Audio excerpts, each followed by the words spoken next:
STML, Postal, representantes dos trabalhadores das autarquias, os trabalhadores que prestam um importante e indispensável serviço público às populações, por vezes em situações muito difíceis, porque são maltratados, não são respeitados, porque há anos que não são aumentados, porque há anos que não veem as suas carreiras progredirem, porque há anos que são confrontados com um conjunto de medidas sistematicamente visando a retirada de direitos.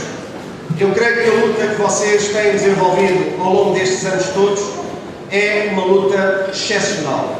É uma luta excepcional porque têm resistido. É uma luta excepcional porque não têm desistido. É uma luta excepcional porque continuam a acreditar e a ser um exemplo para todos os trabalhadores no plano nacional de que só por aqui se pode resolver os problemas com que nos confrontamos, na administração local, mas também a nível geral do país. Aquilo que hoje estiveram aqui a fazer foi um importante ato de intervenção cívica. Não estiveram aqui apenas e só para aproveitar este tempo, fazer umas intervenções e sairmos daqui para casa. Não, estiveram aqui a trabalhar arduamente. Os documentos que agora acabaram de aprovar são documentos com enorme conteúdo e uma enorme qualidade, porque eles identificam ao longo dos anos a ofensiva a que vocês têm sido sujeitos. E quando falamos na ofensiva a que têm sido sujeitos, estamos também a falar na ofensiva a que as vossas famílias têm sido sujeitas. Quando vocês aqui acabaram de aprovar um documento combatendo, rejeitando o aumento do horário de trabalho, já não estão apenas e só a lutar para manter as 35 horas que por direito vosso é vosso porque resulta da vossa luta. Não, já estão a dar um salto qualitativo. Estão a criar a primeira trincheira da resistência a uma ofensiva que começou direcionada para os trabalhadores da administração pública e particularmente para os trabalhadores da administração local, mas que este governo está a preparar para alargar aos trabalhadores das empresas públicas e aos trabalhadores do setor privado. Porque para nós não existe dúvida sobre esta matéria. Conseguissem eles implementar de uma forma global as 40 horas na administração local, e podem ter a certeza que amanhã aí estariam eles, junto dos trabalhadores de todas as outras empresas, no setor privado e no setor público, que hoje fazem 39, 38, 37, 36 e 35, para dizer que desta vez a convergência era feita de outra maneira, no sentido deles aumentarem os horários de trabalho. Nós não podemos deixar passar isto. E não podemos deixar passar isto porque também aqui, e assumimos ainda recentemente no Conselho Nacional, que este problema com que vocês estão a confrontar já não é apenas e só um problema vosso. É um problema de todo o movimento sindical. E por isso, ainda na segunda-feira, na reunião que a Comissão Executiva fez, da CGTP, uma das conclusões foi apelar a todo o movimento sindical para mostrar a sua solidariedade com a luta que vocês vão travar para manter as 40 horas e, simultaneamente, para manifestar hoje aqui também a nossa solidariedade para recolher as vacinas que forem necessárias para a aflição contra a atual horário de trabalho. E é por isso mesmo, camaradas, que também aqui dizemos que esta história da convergência não passa de uma enormíssima vigarice. Quando eles falam dos trabalhadores da administração pública e particularmente da administração local são privilegiados, é caso para perguntar: querem trocar? Experimentem trocar o horário de trabalho que querem agora implementar. Experimentem trocar os salários. Experimentem trocar o facto de há anos e anos vocês não verem progressão na carreira. Já agora, experimentem trocar as condições de trabalho em que vocês labutam todos os dias. Experimentem. Mas eles sabem que não querem experimentar. E não querem experimentar porque sabem que eles, tendo acesso a determinados órgãos de comunicação social, podem continuar a mentir e, pior do que isso, podem continuar a denegrir aqueles que todos os dias fazem um esforço enorme para prestar um serviço público de qualidade às populações. Pois é, e é por isso mesmo, camaradas, que depois disto tudo, e às vezes até parecendo que a luta não vale a pena, é caso para dizer que a luta vale sempre a pena. Mais que não seja para nos demonstrar que existe uma grande diferença entre nós e eles. Eles podem ter todo o dinheiro do mundo. Eles podem ter todo o poder do mundo. Eles podem ter todo o apoio da comunicação social do mundo. Mas há uma coisa que eles não têm e nós temos. É a dignidade, camaradas. E com a dignidade, essa não se tem em mundo. Seja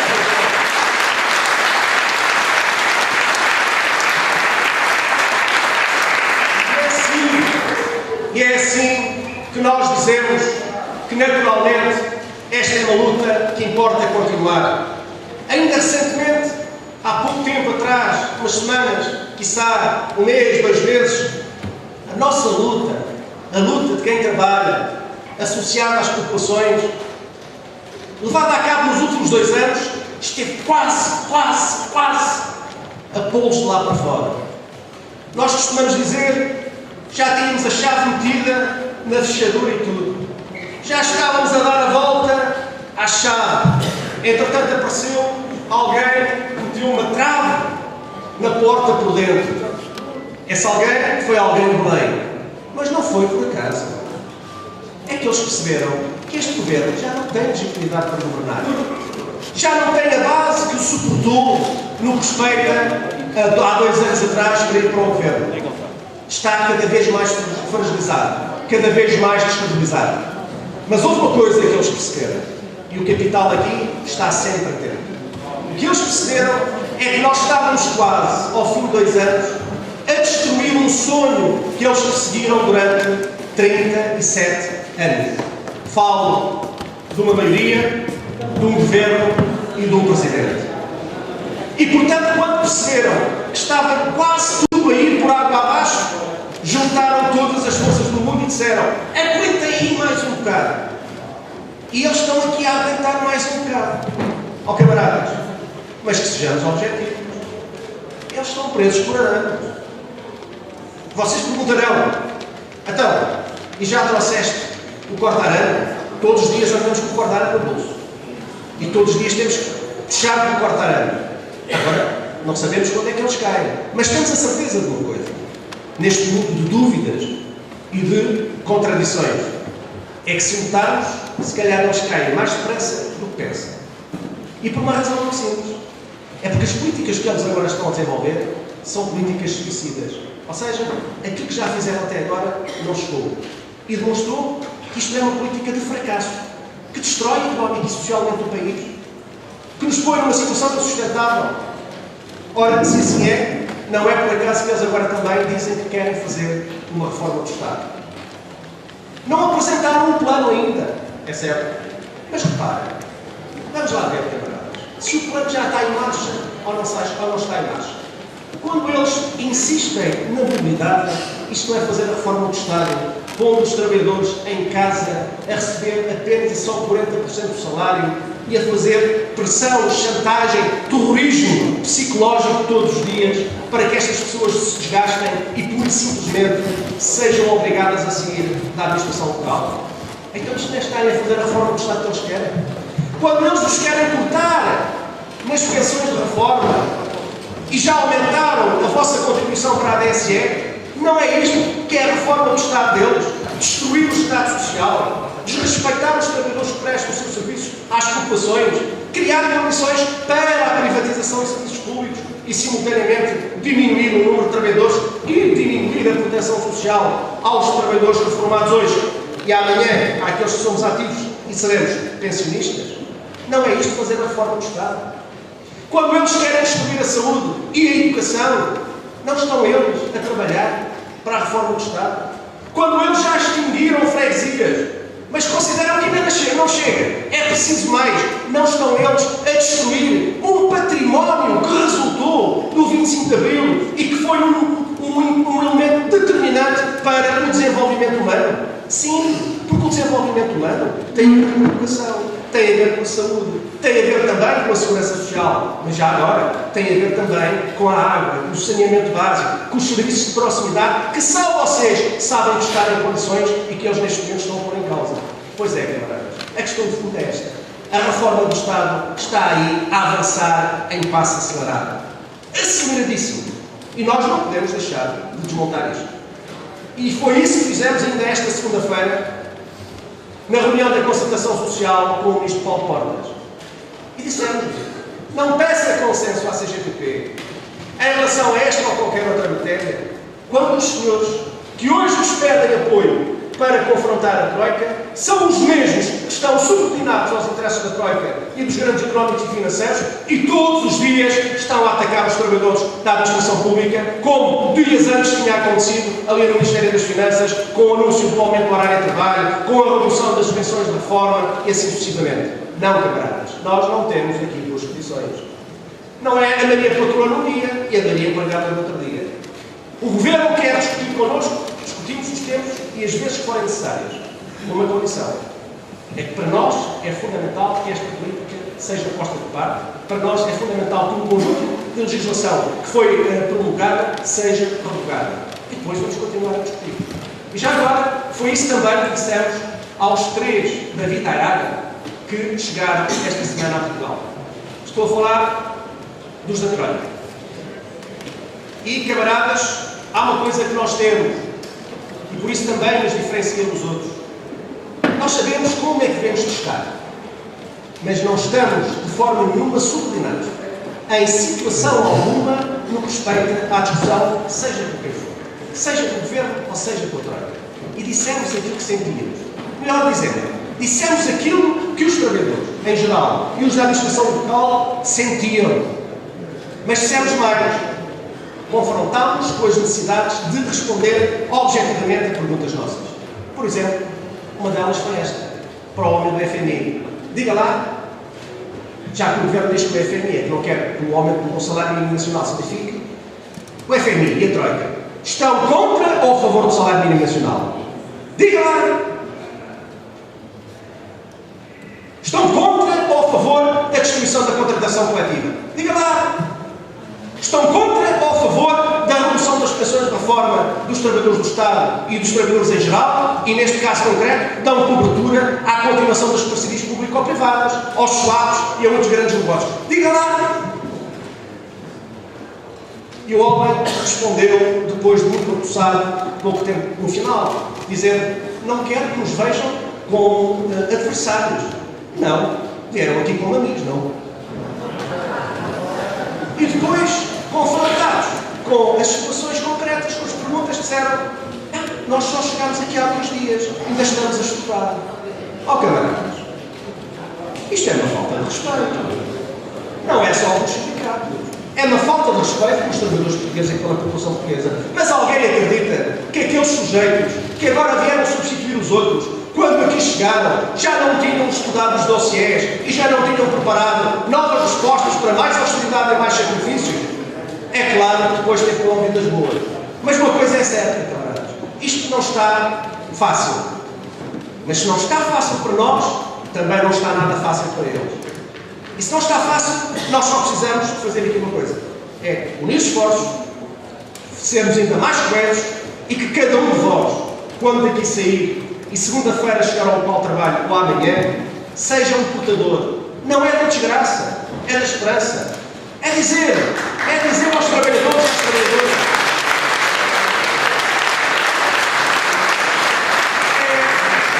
é dizer aos trabalhadores e às trabalhadoras porque é possível aumentar os salários. Porque hoje, como nunca, o aumento dos salários, por exemplo, como aqui era referido, por €1 por dia, é possível. É desejável, é indispensável. Porque reparem, camaradas, o aumento do salário em €1 por dia, isto vai levar a que as pessoas tenham mais poder de compra, consomem mais, as empresas vendem mais, fazem mais negócio, criam mais emprego. E o Estado, esse, vai ter o aumento das receitas fiscais, assim como a segurança social vai ver aumentada as contribuições para ter sustentabilidade financeira para pagar as nossas pensões no dia da manhã. Quem é que está contra isto? Ninguém ousa criticar e muito menos contestar esta posição da CGTP. Porque ela, acima de tudo, visa uma outra distribuição da riqueza que neste momento não se está a verificar. E é por isso mesmo, camaradas, que esta e outras reivindicações, como o horário de trabalho e outras, vocês aqui tiveram a falar, e neste caso concreto eu escolhi concretizar, são muito importantes. É preciso ir para lá. É preciso estarmos lá. E é preciso dizer aos trabalhadores que vale a pena lutar. Há pouco havia aqui uma camarada que fazia a referência, e é verdade, que às vezes há trabalhadores que dizem, 1% para o sindicato custa muito. Mas é caso também para lhes dizer, se não descontares 1%, então o sindicato tem menos força, tem menos condições para defender, e qualquer dia isto passa a ser uma selva. E quando chegar à altura da selva, então já não há sindicato, e quando não houver sindicato, já não há quem defenda. Ou seja, nós temos que corresponsabilizar também ideologicamente os trabalhadores. Porque é certo que cada vez mais o pessoal está apertado. Mas também é certo que eles têm que perceber que o sindicato não são estes que estão aqui na sala. O sindicato são eles. Porque é a sua intervenção e a força coletiva de todos os trabalhadores e de todas as trabalhadoras que determina não só a resistência, mas a construção de soluções para o seu futuro. Ora bem, se é assim, camaradas, termino deixando apenas e só 3 ou 4 apelos. Não vou repetir aquilo que os camaradas já disseram. Vocês sabem o que é que têm de fazer. E sabem, hoje mais do que nunca, daquilo que nós precisamos de fazer. O Orçamento do Estado está aí a chegar. O limite é 15 de outubro. Mas nós já sabemos o que é que dali vai sair. Já lemos as grandes opções do plano. E já percebemos que o que vem é mais austeridade e mais sacrifícios. E não se esqueçam de uma coisa que eu vos vou dizer. Por favor, registem.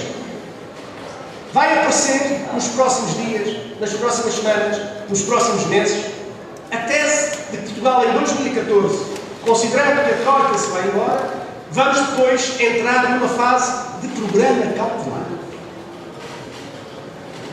E não se esqueçam que o programa cautelar não é mais nem menos do que a nova versão do resgate que até agora fomos incumbidos.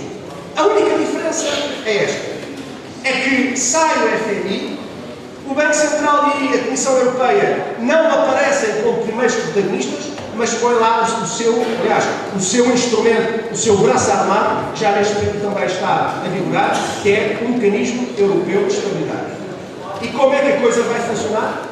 De uma forma muito simples. Até agora emprestaram-nos dinheiro, não foi? Vamos jogar, disseram-nos, a gente empresta dinheiro e vocês têm que cortar para os mesmos. E quando chegar a 2014, o que eles estão a preparar, se lá chegar, a gente tem que trabalhar, vamos para andar, o que eles vão dizer, se porventura lá chegassem, era isto. Agora precisamos de mais financiamento. E sabem porquê? Por uma razão muito simples. É que aquilo que a CGPP sempre disse está-se a confirmar. E hoje até na direita eles confirmam que nós temos razão. É que ninguém pode pagar juros a 7% e a 8%. Ninguém pode pagar estes juros. E eles estão a preparar, então, esta ideia. Sai a Troika, mas ficam as políticas da Troika. Como o Mecanismo Europeu de Estabilidade, que passa a ser um avalista de novos empréstimos que são feitos ao Estado, mas como em tudo na vida, o capital não brinca em serviço e não oferece jantares de bordo. E quando disser nós somos avalistas para que vocês financiem, ao mesmo tempo irão dizer avalistas sim para se financiar, com uma condição. É que a política de austeridade vai ter de continuar. E recordem, relembrem, que ainda há pouco tempo, o Cavaco Silva, poucas semanas, poucos meses, disse precisamente isto, por outras palavras. Foi, nós vamos ter que ter novos financiamentos a partir de 2014 e é preciso que os portugueses saibam que depois de 2014 a austeridade vai continuar. Ora, isto levanta a questão de fundo. Nós não temos capacidade para assumir, para aguentar mais austeridade e mais sacrifício. E, portanto, ou nos baixamos ou reagimos. E creio que neste momento a questão de fundo está na necessidade de reagir. Como temos aí o dia 1 de outubro, que é o dia do aniversário, antes temos a concentração dos pensionistas e reformados da Caixa Geral de Aposentações, 25 de setembro, aqui no Sul. Temos o dia 1 de outubro, temos de estar todos nos locais de trabalho. Não se esqueçam de fazer do dia 1 de outubro um dia de sindicalização, se cada um de vocês sindicalizar naquele dia. E se, para além de vocês, aqueles outros camaradas que aqui não estão, dirigentes de delegados sindicais, sindicalizarem nesse dia, o SETAL vai ter um avanço do CSTML significativo na sua sindicalização. E mais sócios, e mais participação, e mais apoio, isso quer dizer que vamos ter mais força para assegurar os confrontos que aí vêm. Depois temos o dia 5, o dia feriado, o segundo prorrogo este ano. Temos que reagir. Temos que lhes dizer que não dá, temos que mostrar que não pode ser por aqui. E depois temos o dia 19. O dia 19 com a necessidade, 4 dias depois da apresentação do Orçamento de Estado, de darmos na rua a resposta que este Governo merece e, acima de tudo, afirmarmos na rua as propostas da CGTP e as alternativas que apresentamos. Para os salários, para o emprego, para as funções de chefe de Estado, para os serviços públicos, para a política fiscal. E, como tudo é feito de luta com a intervenção dos trabalhadores e das populações, não preciso de repetir aquilo que vários camaradas que me antecederam disseram em relação ao dia 29 de setembro. Apenas e só acrescentar uma ideia. No dia 29 de setembro, cada um de nós, até lá, saiba transmitir aos nossos companheiros e companheiras nos locais de trabalho que o dia 29 é um dia de luta. É um dia de uma grande manifestação de protesto, de denúncia, de proposta alternativa. E então, que cada um de nós não se esqueça da camisola do trabalho em casa. Não a troque pela camisola do cidadão, que vai votar, neste caso concreto, no rapaz ou na rapariga mais fotogénica. Não. Levem a camisolinha do trabalho, mesmo suada que esteja, mesmo suja que porventura se encontre, levem a camisola do trabalho, também no subconsciente, que é para quando chegar a altura de votarem na melhoria das suas condições de vida e na resposta a dar à Troika, a este Governo e à política direta, e não votar no sentido de darem um tiro nos pés para que amanhã esse mesmo voto que eles estão a dar àqueles que lá estão se vire mais uma vez contra eles. E que eu saiba, nós não somos masoquistas. Saibamos falar dos trabalhadores, saibamos ouvi-los e, acima de tudo, saibamos esclarecê-los e sensibilizá-los para que 29 é um dia importante.